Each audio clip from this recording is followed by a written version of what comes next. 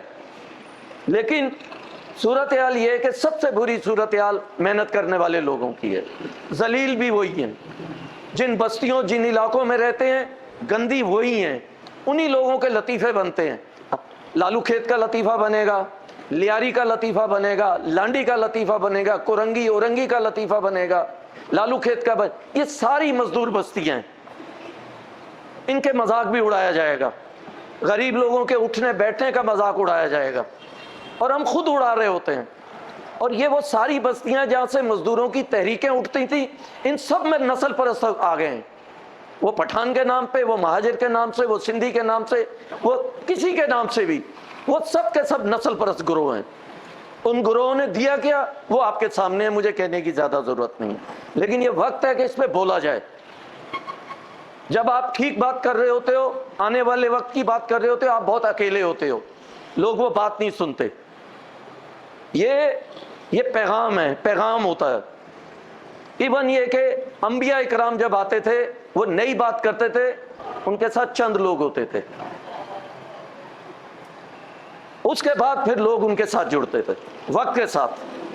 تو جو بھی نئی بات کرتا ہے ان کے لیے تکلیف بھی ہے, مشکل بھی ہے, اس کو اپنی بات منوانے کے لیے جدوجہد بھی کرنی پڑتی ہے.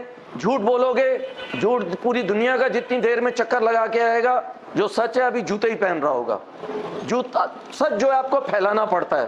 جھوٹ ابھی میں آپ کو جھوٹ آگے بولوں, یار ادھر جو ہے بم دھماکہ ہو گیا ہے, آپ ادھر جا کے کہو گے 2 بم دھماکے ہو گئے, میں کہوں گا 1 بندہ مرا ہے.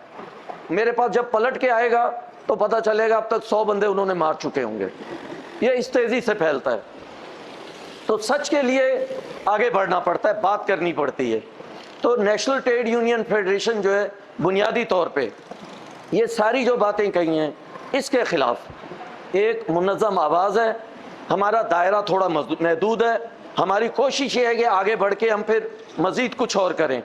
وہ یہ ہے کہ بستیوں کے جو مسائل ہیں ان کے اوپر بھی ہم بات کریں, بجلی کا مسئلہ ہے, گیس کا مسئلہ ہے. اسی لیے ہم جو ہے مزدور ایشو جو ہے اس کو جو ہے اس ملک کے ایشوز کے ساتھ جوڑ کے دیکھتے ہیں. اس کے بغیر آپ نہیں سمجھ سکتے.